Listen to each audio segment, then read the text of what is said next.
morning. Good morning. Good morning. Is it morning time? It's still morning time. Good morning.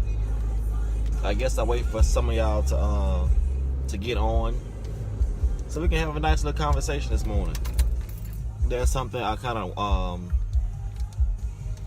I want to discuss, to share some light on some things. So I guess I'll wait till some of y'all get on. Beautiful song. Good morning. Good morning. The reason why you see that I labeled this video as "Let's Talk What's More Important," ministry, a church. And this is not to beat up on a specific organization or to beat up on anything. It's nothing like that.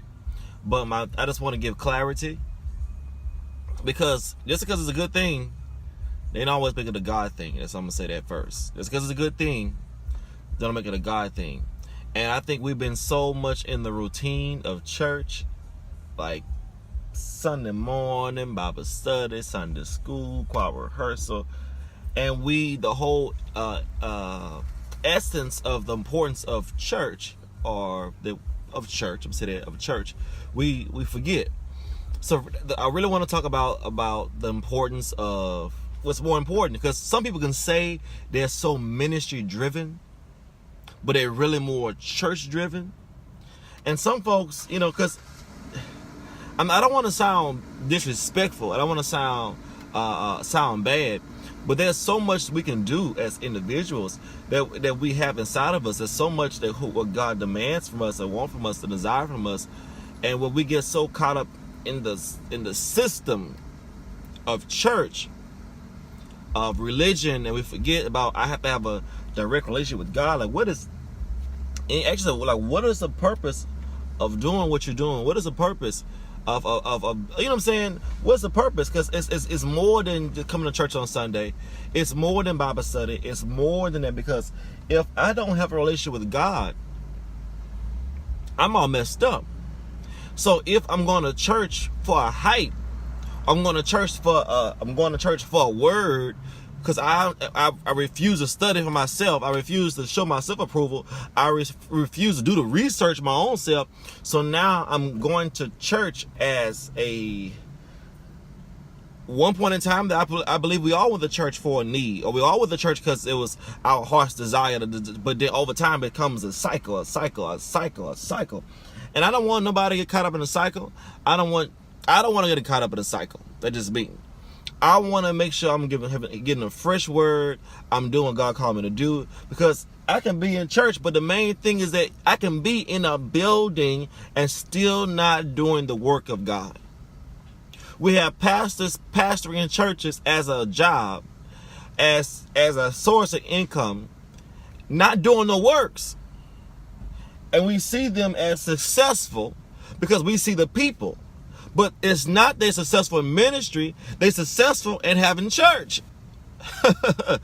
So we can have people who very successful just in having church. They know what to put in place for having church. They know how the sound, the look, the music. We can master the system of church. Dress the way they want you to dress. Talk the lingo or they want you to talk. Y'all know what I'm talking about. But there is no genuine relationship. There is none. And our main thing is that we can't look for how to put it. We cannot look for God as far as he's boxed in the four walls of a church. God is not boxed in the four walls of a church. God is not boxed in just based on your pastor. God is asking you and wants a genuine relationship with him.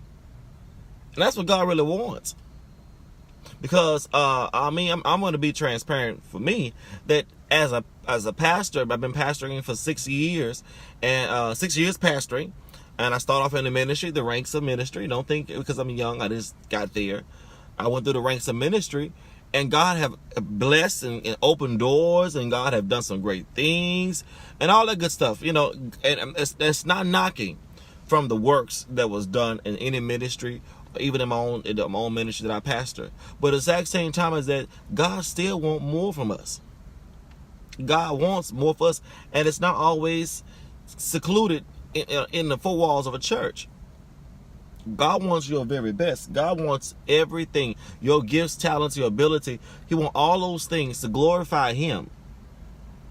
So if God's not getting the glory of what you're doing, it's like, what's the purpose of doing what we're doing if God not getting the glory? What's the purpose of having church as a system, because we know the thing to do, but there is no relationship?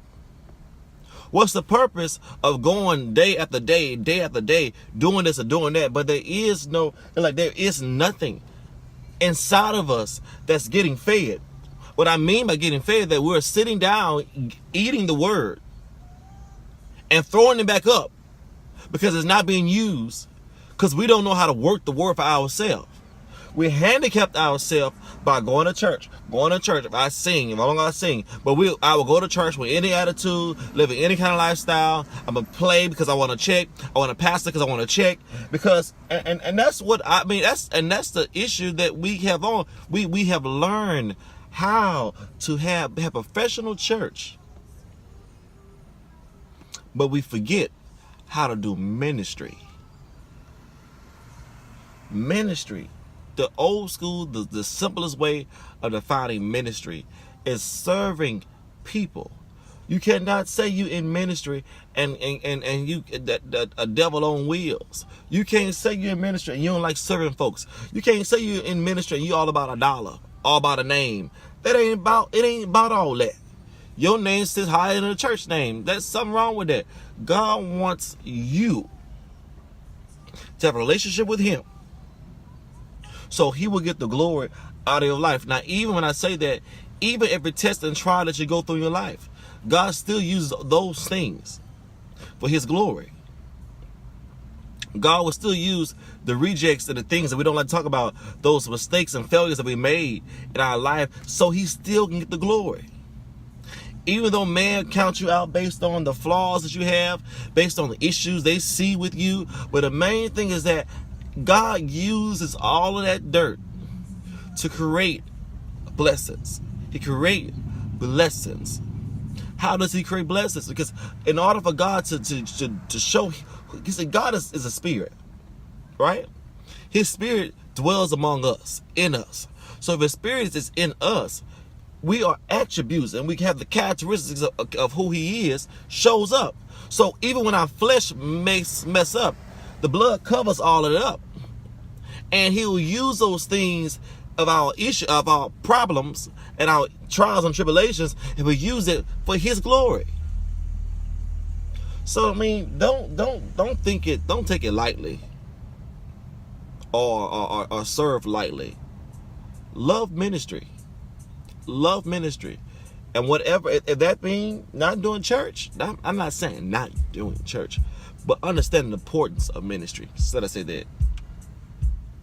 So I'm gonna tell you, you're gonna see some a new direction that I'll be going in for as ministry. It's nothing crazy. I know people think I'm always on the edge. God is shifting some things. God is doing some things. God is merging some things. And because I have to do what God tells me to do, some folks ain't gonna like it. Some folks can't stand it. Some folks understand it. But guess what? I've learned it is not for folks to understand. Stop trying to get folks to see your vision. It's your vision. It's what God leading you to do. Sometimes y'all would sit on y'all gifts and talent to y'all ministry because you need man approval. I don't understand why we put ourselves in those kind of positions. But know who God is for yourself. Have a relationship with Him. Don't be so caught up in the system of church that you have no accountability to God. So love y'all and be blessed.